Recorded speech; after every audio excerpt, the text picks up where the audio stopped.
One of the most common fixes for troubleshooting a TV is to do a reset. A factory reset is also known as a hard reset or master reset, and it can be used to solve a variety of problems with your TV. In today's tech video, I'm going to show you how to do a factory reset on your Westinghouse Smart TV.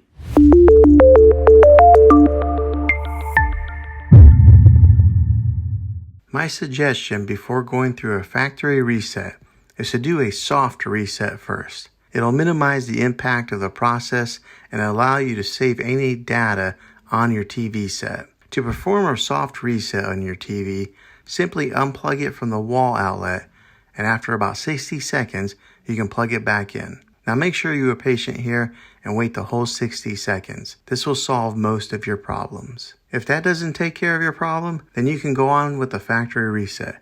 This will basically restore your TV to the way that it was when you bought it, and all your settings and downloaded apps will be removed. Okay, to do the reset, go through these steps. First, press the settings button, then go to system, then advanced system settings, then factory reset, then factory reset everything. Well, hopefully this video was helpful to you.